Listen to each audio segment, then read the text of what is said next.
Hey, Yo, welcome. So we were first draft. back at the First Draft podcast. We got Yes. some interesting developments today. Fred, Blanca, Chris here again. Weird turn of events. Trump was apparently shot again, or attempted to have been shot again today. We're gonna cover this a little bit, and we got a couple other segments for you. This is really strange what just happened. We were preparing for a different kind of topic, but we're going to change it on the fly. This is what the summary of what just happened, uh, what it is. So, as of the latest updates, authorities have not officially revealed a motive for. I don't know if we want to say this guy's name on air. Yeah, we need to. You should say his name on air. Why not? Okay.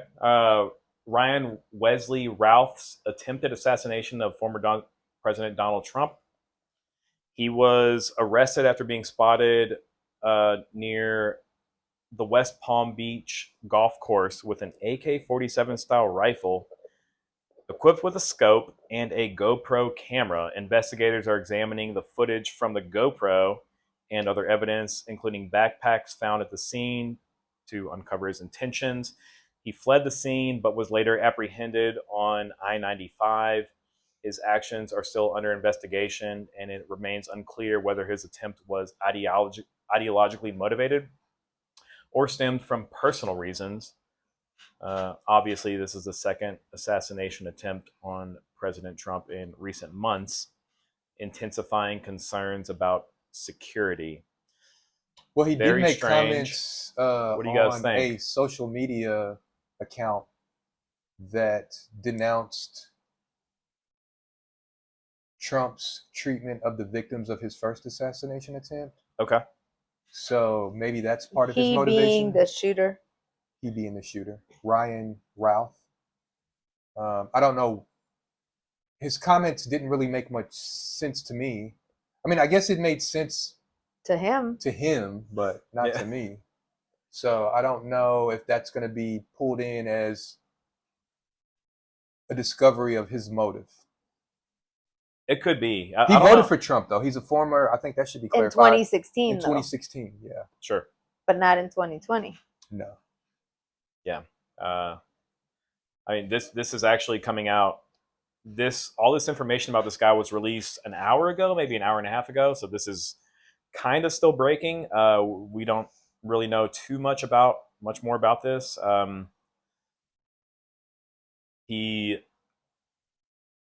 Images have been released. He seems to be in his 50s or so.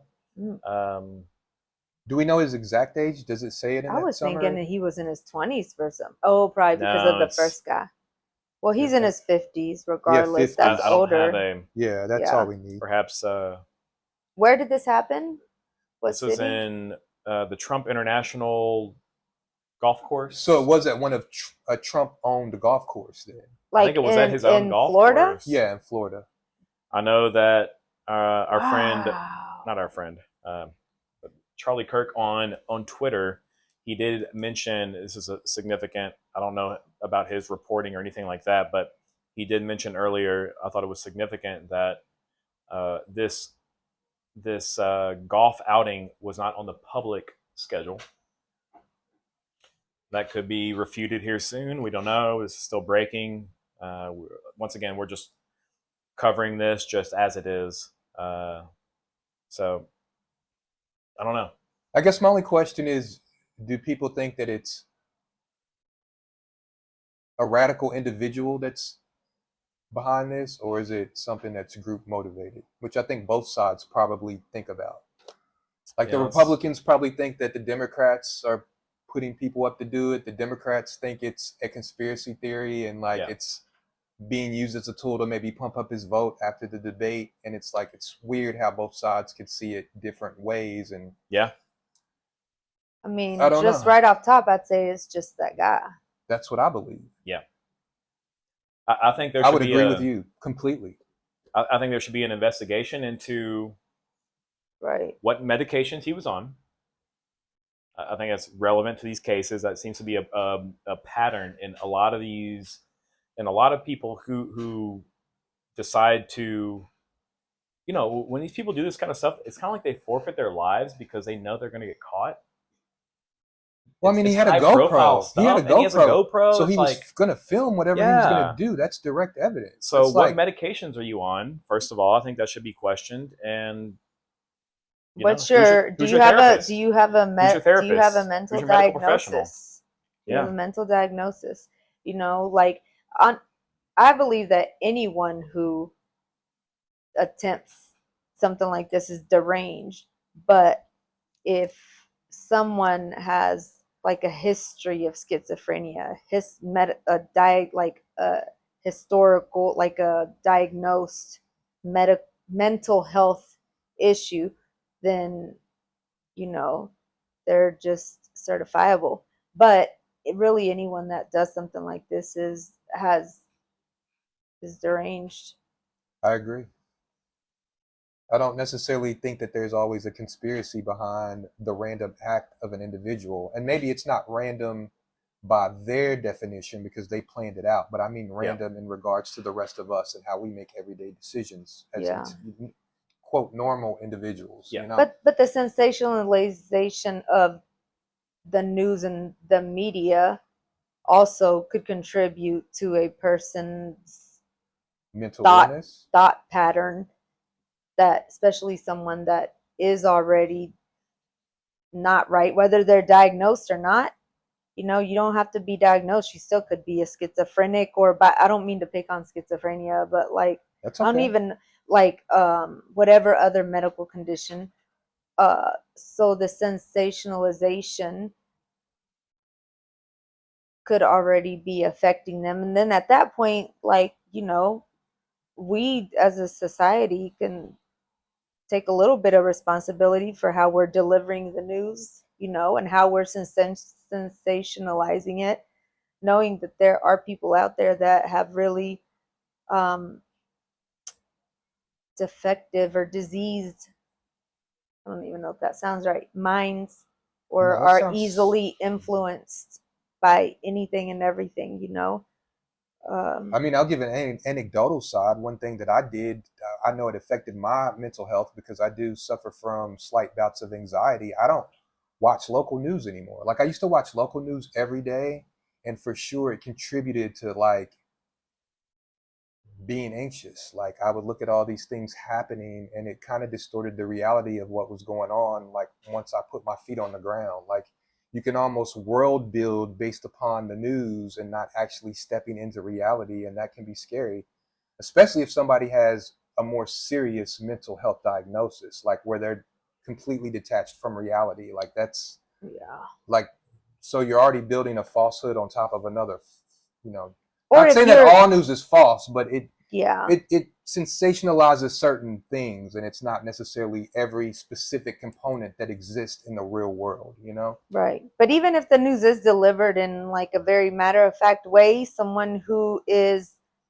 who may be in a place in life to have a mental breakdown, like a break with reality, or who has a mental, which could happen to any one of us, who has a diagnosed or undiagnosed mental condition, could interpret, that matter of fact information completely differently. I agree. So even if, but it does warrant us looking at what are we doing as a society to not give tools, or not give, weapons to people that would use them against others and themselves. Because people like this who do things like this, they're really like, they're doing it, they're against others, but they're also doing it against, they're destroying their own lives. Yeah, that's what he just said. You're forfeiting your own life. Right. And what if, I'm sure at 54 he probably has some type of family. I'm not necessarily saying he has a wife or kids, but the probability of it is probably very high too. Yeah, of course. Yeah, it's this particular incident begs the question of these particular phenomena and how much they are how much of the news contributes to these people's impetus to or perpetrate these acts of violence. Like it's unknown now exactly how much he was influenced.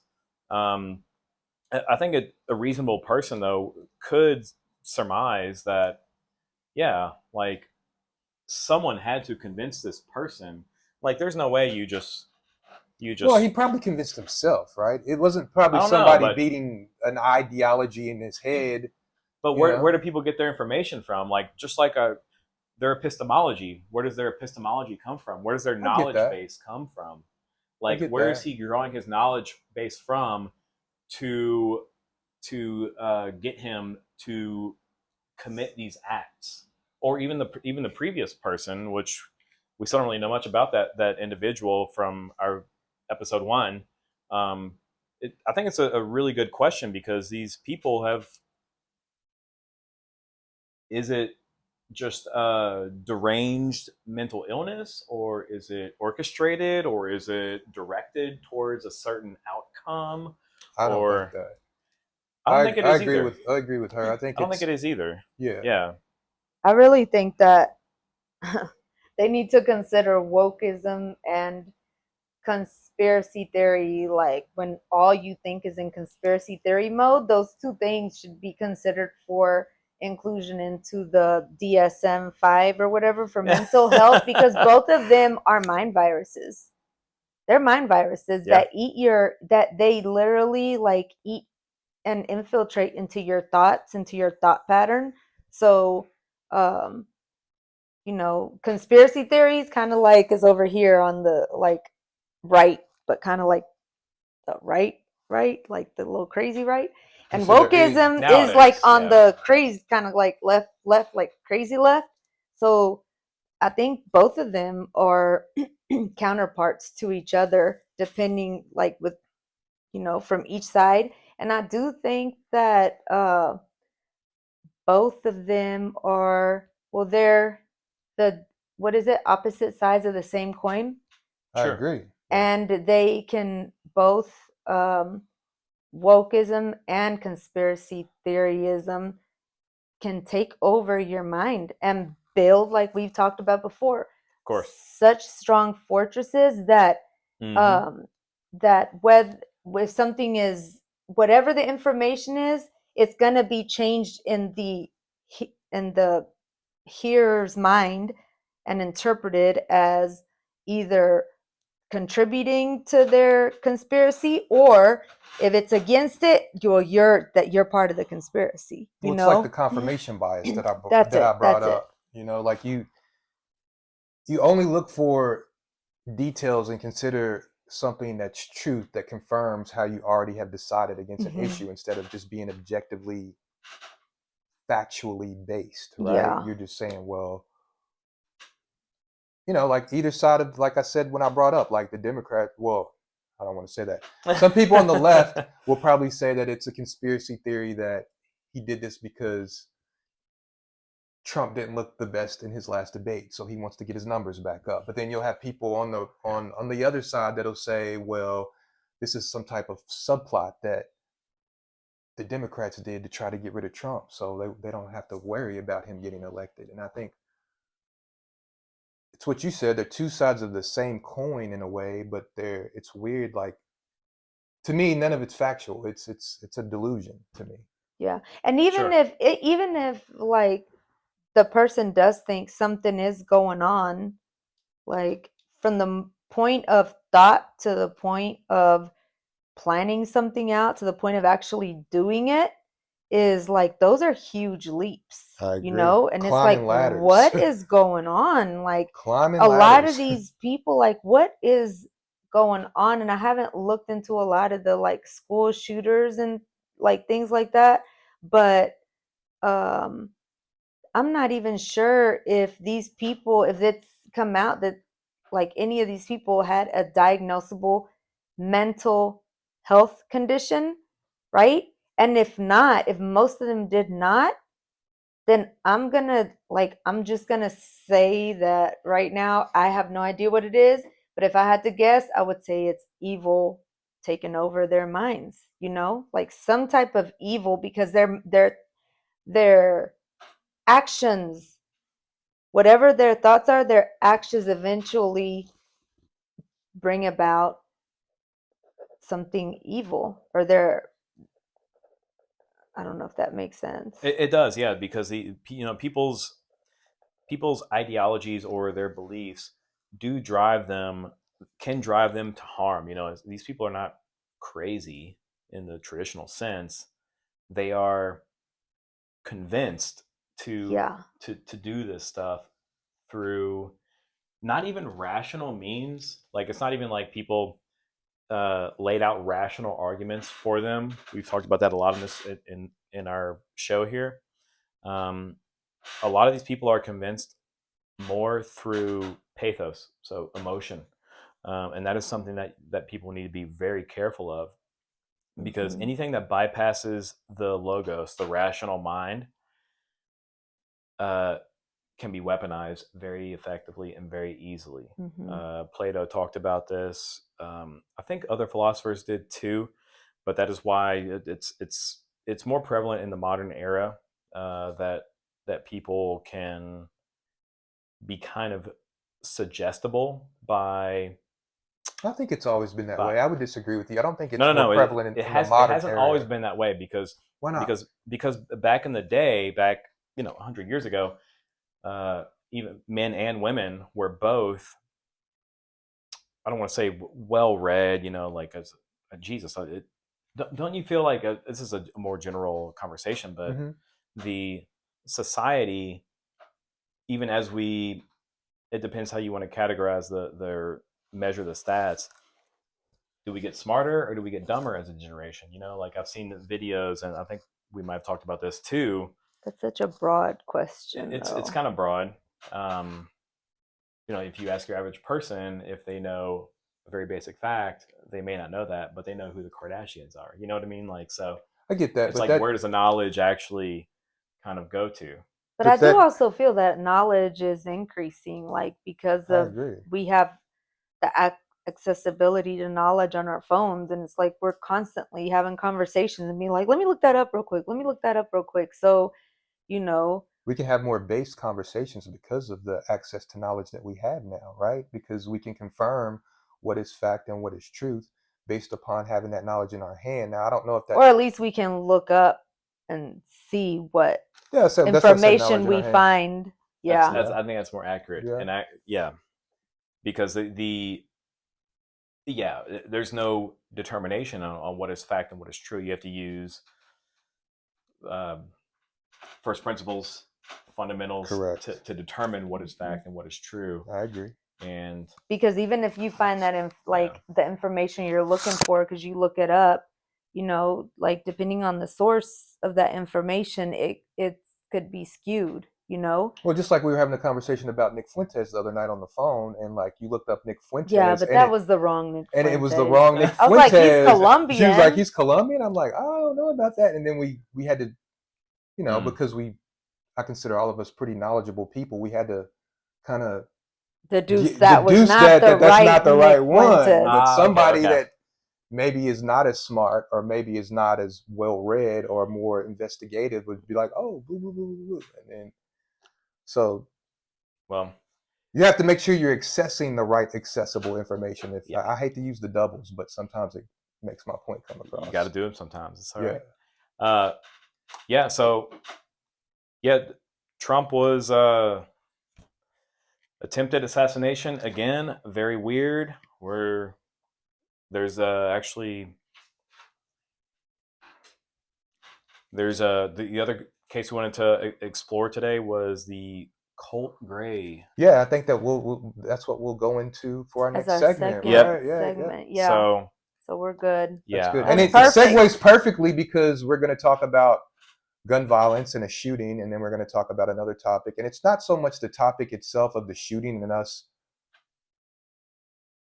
making a summary of it. It's more of like what, why does this happen and what is the philosophy behind it. So I think that's a good. That's a really good thing we need to explore. Yeah. Yeah. Awesome. So